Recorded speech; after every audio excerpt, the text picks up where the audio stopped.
Bonjour, nous sommes le lundi 17 février 2025 et le sujet est la souveraineté alimentaire et le choix fait par la France d'exporter davantage que d'être autosuffisante. Bien évidemment, il y a des produits exotiques qu'on ne peut produire localement et donc c'est importé. En ce qui concerne la production par exemple viticole, ça ce n'est pas consommé dans son intégralité sur le sol national et vu la production doit être dans le top 3, bien une bonne partie est exportée. La France pourrait être autosuffisante, mais a fait le choix d'exporter massivement sa production agricole, dénonce un rapport. Le projet de loi d'orientation agricole veut élever l'agriculture au rang d'intérêt général majeur pour reconquérir la souveraineté alimentaire de la France. Un rapport publié lundi pointe la priorité donnée aux exportations. N'oubliez pas de vous abonner pour plus de news nationales, européennes et internationales sur ce monde merveilleux dans lequel nous vivons. Vue aérienne de champs en Côte d'Or. La France dispose de 28 millions d'hectares de terres agricoles selon un rapport de terre de lien publié le 17 février 2025. Bon, après, il y a aussi la surexploitation du sol. Et depuis une cinquantaine d'années, l'épaisseur de humus, dit par certains agriculteurs, en Europe a diminué de plus d'1 mètre. La France a de quoi être autosuffisante, mais elle a fait un autre choix, se désole. Colline Sauvrand, de Terre de Liens.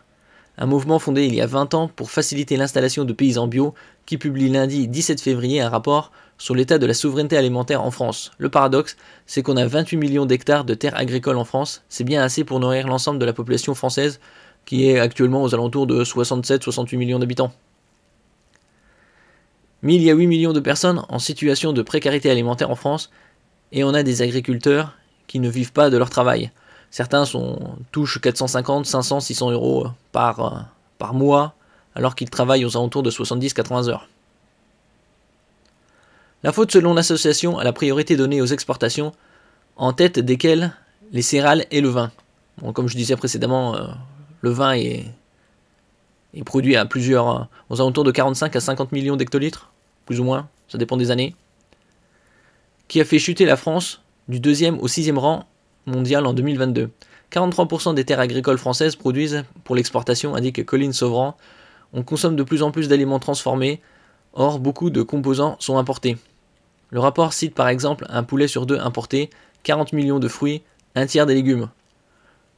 Alors que ça c'est assez scandaleux vu le nombre de terres agricoles qu'on a, 28 millions. Ici on a le secteur agricole et agroalimentaire français, une puissance à l'export stratégique pour l'économie du pays. Ça c'est des chiffres de 2022. En milliards d'euros, évolution en pourcentage par rapport à 2021. 83,2 milliards d'euros, plus 19,3%. Pays tiers, 37,4%, plus 16,9%.